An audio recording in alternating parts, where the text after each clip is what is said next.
지난 한 주는 참 주식시장이 이렇게 변동성이 클 수가 있나 이런 한 주였던 것 같습니다. 그러한 모습과 함께 참 시장이 다시 한번 저를 포함해서 이렇게 무서운 곳이구나 아마 많은 분들이 느꼈던 그런 시간이 아니었나 이런 생각을 해봅니다. 지금 시장이 다시 한번 저점을 큰 음봉을 이후에 이제 반발 매수세 유입으로 기술적 반등이 나오고 있고 또 요 갭 구간도 갭은 거래가 없었기 때문에 이렇게 쉽게 메어질 수도 있는 그렇죠. 그러한 모습이죠. 그런 부분까지 우리가 좀 체크를 하더라도 참 지난주는 힘들었던 그런 한 주였던 것 같습니다. 자, 그렇게 많이 빠진 것 같지만은 우리가 이 코스피를 월봉으로 보게 되면은 이 캔들 하나가 이제는 1개월짜리죠. 그렇죠. 그래서 지금 그렇게 큰 급락이 나오고 이랬을 때 우리 코스피의 8월 달 이렇게 월봉이죠. 월봉을 보게 되면은 이 월봉이 저점이 13.86%였습니다. 이렇게 8월 달에 저점이 1개월에 13.86%. 야, 그렇게 공포스럽고 그랬는데 또 이렇게 월봉으로 보니까는 13.86% 하락. 물론 큰 폭의 하락이죠.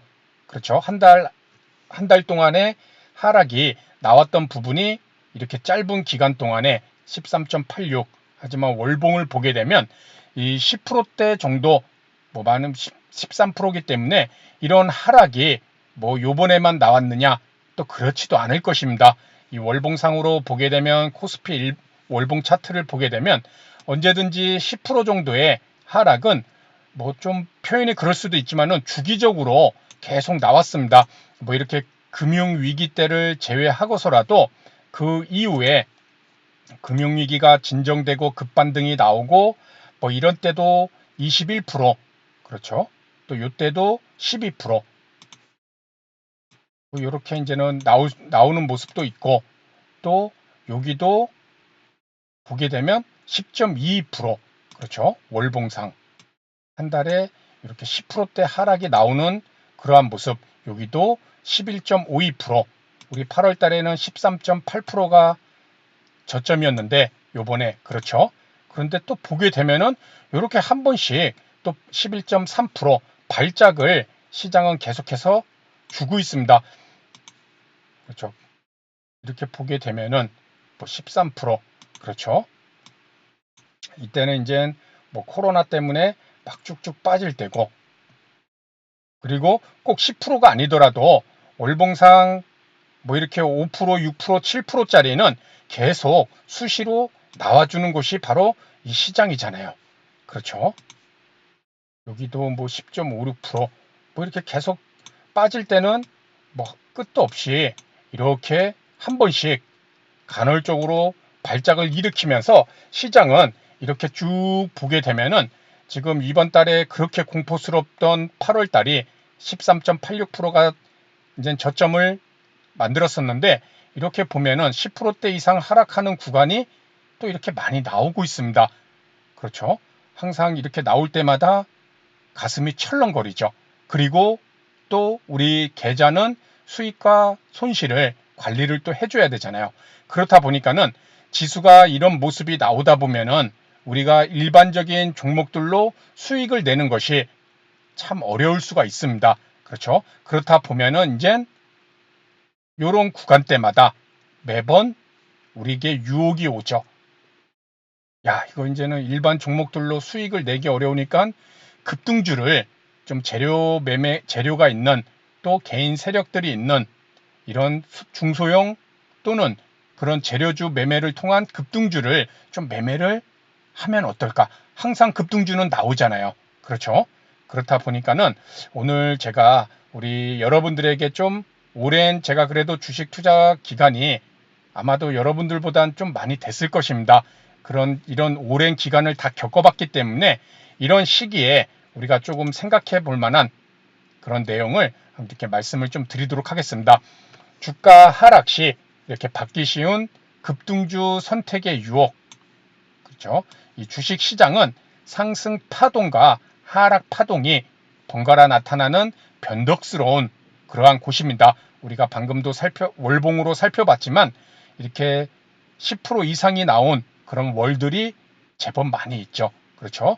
그래서 아마 투자 경험이 쌓이다 보면 시장의 파동을 이기려 하기보다는 순응을 하게 되는, 시장을 이길 수 없다라는 것을, 그러한 것들을 또 느끼고 알게 되겠죠. 그렇죠? 그래서 우리가 여기서 봐야 될 것, 하락 파동에서 투자 경험이 짧거나 또는 큰 손실을 봐서 그 손실을 빠르게 만회하려다 보면은 이 급등주 매수의 유혹을 뿌리치기 어려운 것이 사실입니다. 그렇죠? 그리고 하락 파동기에는, 왜냐? 수익을 내기 어려운 것이, 하락 파동기에는 상승에도 낮게 오르고 또 하락하면 깊게 빠지기에 수익을 만들기가 어렵기 때문에 급등주 유혹을 받을 수밖에 없다라는 것이죠. 그리고 또 하락 파동기에는 주가 지수가 상승해도 낙폭이 컸던 이런 일부 대형주들이 지수를 끌어올려 이렇게 갑작스러운 V자 반등이 나와서 매수 타이밍을 잘 주지를 않습니다. 이렇게 계단식으로 천천히 오르면은 내가 매수할 그런 시간을 충분히 고민하고 분석해서 들어갈 수가 있을 텐데, 이렇게 갑작스럽게 V자 반등 이런 모습이 나오면은 들어갈 수 있는 타이밍이 잡기가 너무 어렵다라는 것이죠. 모험을 할 필요가 있는, 위험 선택을 한 사람들만 수익을 얻을 수 있는 그런 V자 반등이 나와서 또 수익을 내기가 어렵다라는 것입니다. 그래서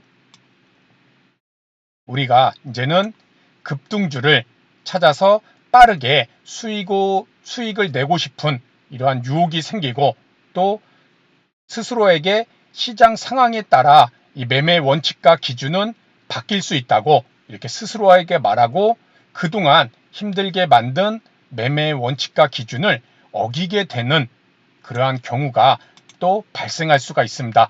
어느 때? 시장 하락 파동이 나올 때. 그렇죠? 하락 파동이라는 것이 완전한 주가가 막 하락 추세를 만들고 쭉 빠지는 시점이다, 이러한 것들이 아니라, 이렇게 월봉으로 보게 되면은 여기는 거의 횡보 구간이잖아요. 그렇죠? 하지만 노란색으로 표시한 부분들이 다 10%대 이상의 하락이 나온 구간인데, 이럴 때는 하락 파동이 이렇게 나온 그러한 시점이죠. 그렇죠? 그래서 이런 하락 파동이 나왔을 때는 이러한 이유들 때문에 이젠 급등주를 매매를 하고 싶은 그런 유혹이 생길 수밖에 없다라는 것이죠. 자, 그러면은 우리 여러분들은 어떻게 기준을 갖고 내가 지금과 같은 하락 파동기에 어떻게 할 것인가? 그렇죠? 우리가 좀 생각을 해볼 것이, 저 개인적으로는 그럼에도 우리는 항상 자신이 만든 이런 매매 원칙과 기준이 무엇인지 계속 되뇌면서 그 원칙과 기준에 맞는 종목들은 찾아 매매하려고 할 때 자신을 계속 발전시킬 수 있을 거라는 그러한 생각을 저는 항상 하고 있습니다. 자, 지금 시장에서 주가가 이렇게 빠지더라도 그러면 모든 종목들이 다 역배열이냐? 그렇죠? 뭐 고점과 저점이 낮아지는 다 이러한 모습이냐? 이러한 모습이 아니라는 것이죠. 이렇게 주가가 하락 파동기에도 어떤 종목들은 분명히 정상적인 상승 흐름을 만들고 있는 종목들이 분명히 있습니다.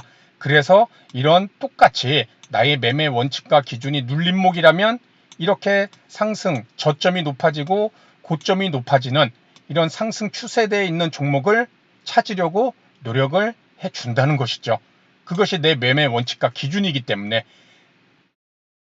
주가 지수가 이렇게 하락 파동기라고 해서 막 급등하는 종목들만 쫓아가다가는 자칫 이것이 내 매매 원칙과 기준이 됐다면은 급등주 매매에 익숙치 않은, 투자 경험이 짧은, 또는 기존의 매매 원칙과 완전히 달라졌기 때문에 이것은 손실을 볼 수밖에 없다라는 것입니다.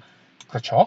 그래서 오늘 조금 긴 내용을 이렇게 말씀을 드렸지만은, 우리가 항상 시장은 이렇게 변덕스럽게 상승 파동과 하락 파동이 번갈아 가면서 나타날 수 있기 때문에 항상 하락 파동기에 유혹을 받을 수밖에 없는 이런 급등주 매매, 그리고 그러한 것들이 내 기존의 매매 원칙과 기준을 맞지 않는 거라면은 우리가 그런 유혹에 넘어가지 말고 계속해서 내 매매 원칙과 기준을 고수하면서 거기에 맞는 종목을 찾으려는 노력을 해줄 필요가 있다는 것입니다. 맞는 종목이 없다면 쉬면 되는 것이잖아요. 현금도 하나의 종목이다. 왜? 주가가 종목들이 더 빠지면은 더 싸게 살 수 있고, 싸게 산다는 것은 같은 돈으로 더 많은 물량을 매수할 수 있다는 그런 생각을 꼭 가지시기 바랍니다. 그래서 오늘 내용은 여기서 마치도록 하고요. 다음 시간에 더 좋은 내용으로 인사를 드리도록 하겠습니다. 감사합니다.